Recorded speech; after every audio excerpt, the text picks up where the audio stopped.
In this Easter season, En we esta reflect temporada upon and de rejoice in the redemption provided by En our esta época de Pascua de Resurrección reflexionamos sobre la redención que proporcionó nuestro Salvador Jesucristo y nos regocijamos en ella.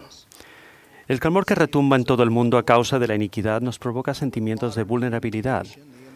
Con las comunicaciones modernas, el impacto de la iniquidad, la desigualdad y la injusticia ocasiona que muchos sientan que la vida es intrínsecamente injusta. Por grandes que estas pruebas sean, no deben impedir que nos regocijemos en la divina intercesión que Cristo hizo por nosotros y que la celebremos. El Salvador literalmente logró la victoria sobre la muerte. Con misericordia y compasión tomó sobre sí nuestras iniquidades y transgresiones. De ese modo nos redimió y satisfizo las exigencias de la justicia para todos los que se arrepientan y crean en su nombre. Su magnífico sacrificio expiatorio tiene un sublime significado que trasciende el entendimiento humano. Ese acto de gracia ofrece la paz que sobrepasa todo entendimiento. ¿Cómo hacemos frente entonces a la cruel realidad que nos rodea? A mi esposa Mary siempre le han gustado los girasoles. Le encanta verlos brotar en lugares inauditos junto a las carreteras. Hay un camino de tierra que lleva a la casa en la que vivían mis abuelos. Antes de entrar al camino, Mary solía preguntar: ¿crees que veremos esos extraordinarios girasoles hoy? Nos sorprendía el que florecieran tanto en terrenos donde circulaban máquinas de labranza y quitanieves, y donde se acumulaban materiales que hacían la tierra poco ideal para que brotaran flores silvestres. Una sorprendente característica de los girasoles silvestres tiernos, además de crecer en terreno poco adecuado, es la forma en que el capullo sigue el recorrido del sol por el cielo. Al hacerlo, recibe la energía sustentadora de vida que necesita antes de abrirse en una gloriosa flor amarilla. Al igual que el tierno girasol, si seguimos al Salvador del mundo, al Hijo de Dios, florecemos y llegamos a ser gloriosos, a pesar de las terribles condiciones que nos rodeen. Él es verdaderamente nuestra luz y vida.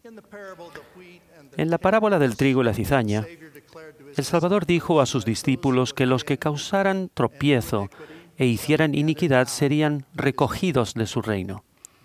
Pero al referirse a los fieles dijo: entonces los justos resplandecerán como el sol en el reino de su Padre. Como personas y discípulos de Cristo que viven en un mundo hostil que se encuentra literalmente en conmoción, podemos prosperar y florecer si nuestro fundamento es el amor por el Salvador y si seguimos con humildad sus enseñanzas. Nuestra capacidad para permanecer firmes y fieles y seguir al Salvador, pese a las vicisitudes de la vida, se fortalece con familias rectas y con la unidad centrada en Cristo en nuestros barrios y ramas. La función de la familia en el plan de Dios es traernos felicidad, ayudarnos a aprender principios correctos en un ambiente amoroso y prepararnos para la vida eterna. La hermosa tradición de observar principios religiosos en el hogar necesita arraigarse en el corazón de los hijos. Mi tío, Von Roberts Kimball, era un buen estudiante. Aspiraba a ser escritor y era mariscal de campo del equipo de fútbol americano de BYU. El 8 de diciembre de 1941, un día después del ataque a Pearl Harbor, se alistó en la Marina de los Estados Unidos.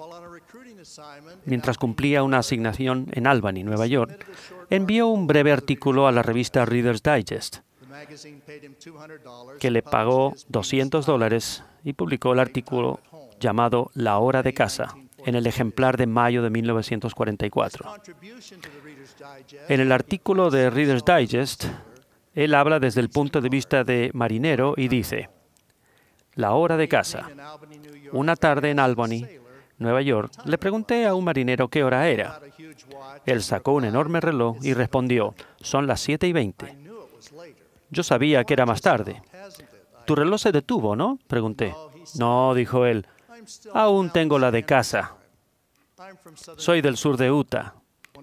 Cuando entré en la Marina, mi papá me dio este reloj y dijo que me ayudaría a recordar mi casa.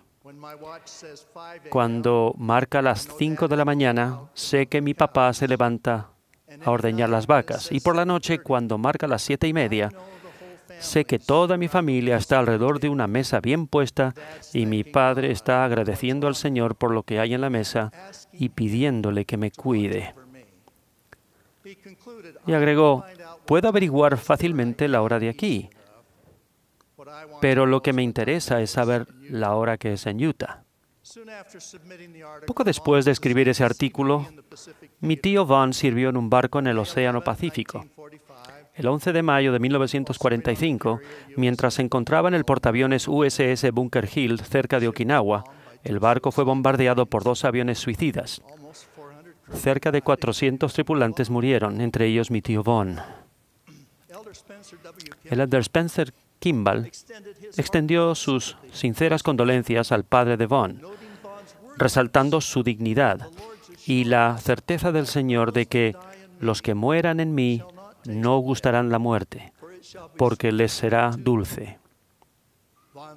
El padre de Vaughn tiernamente dijo que, a pesar de que Vaughn fue sepultado en alta mar, la mano de Dios lo llevaría a su hogar celestial. 28 años después, el presidente Spencer Kimball mencionó a Vaughn en una conferencia general. Él dijo en parte, conocí bien a esa familia. Me he arrodillado en oración con ellos. La educación en el hogar ha traído bendiciones eternas a esta numerosa familia. El presidente Kimball invitó a cada familia a doblar sus rodillas y a orar por sus hijos e hijas 2 veces al día. Hermanos y hermanas, si fielmente tenemos la oración familiar, el estudio de las Escrituras, la noche de hogar, bendiciones del sacerdocio y guardamos el día de reposo, nuestros hijos sabrán qué hora es en casa. Estarán preparados para un hogar eterno en el cielo, sin importar lo que les suceda en un mundo difícil. Es de suma importancia que nuestros hijos sepan que en el hogar se les ama y se encuentran seguros. El esposo y la esposa son compañeros iguales. Sus responsabilidades son distintas pero complementarias. La esposa puede dar a luz los hijos, lo cual bendice a toda la familia. El esposo puede recibir el sacerdocio, lo cual bendice a toda la familia. Pero en los consejos familiares, el esposo y la esposa, como compañeros iguales, toman las decisiones más importantes. Deciden cómo se enseñará y se disciplinará a los hijos, cómo se administrará el dinero, dónde vivirán y muchos otros asuntos familiares. Las decisiones se toman juntos, después de procurar la guía del Señor. La meta es llegar a ser una familia eterna. La luz de Cristo siembra la naturaleza eterna de la familia en el corazón de todos sus hijos. Una de mis escritoras favoritas, que no es miembro de la Iglesia, lo dijo así: mucho en la vida es irrelevante, pero la familia es lo que realmente importa, lo que es sustancial, lo que es eterno, a la que hay que cuidar, atender y serle fiel. Además de la familia, la función de la Iglesia también es importante. La Iglesia proporciona la organización y los medios para la enseñanza del Evangelio de Jesucristo a todos los hijos de Dios. Proporciona la autoridad del sacerdocio para administrar las ordenanzas de salvación y exaltación a todo el que sea digno y esté dispuesto a aceptarlas. En el mundo existe desenfrenada contención, iniquidad y énfasis en las culturas alternativas y la desigualdad. En la Iglesia, a excepción de las unidades de idioma extranjeros, los barrios y las ramas solo tienen límites geográficos, no se dividen por clase ni por categoría. Nos regocijamos en el hecho de que todas las razas y culturas se mezclan en una congregación honrada.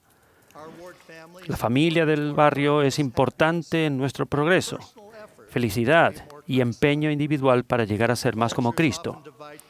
Las culturas a menudo dividen a los pueblos y son a veces motivo de violencia y discriminación.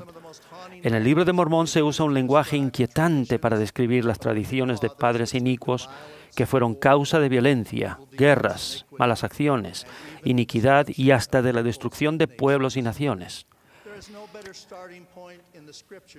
En las Escrituras no hay mejor punto de partida que el de Cuarto Nefi para describir la cultura de la Iglesia, que es esencial para todos.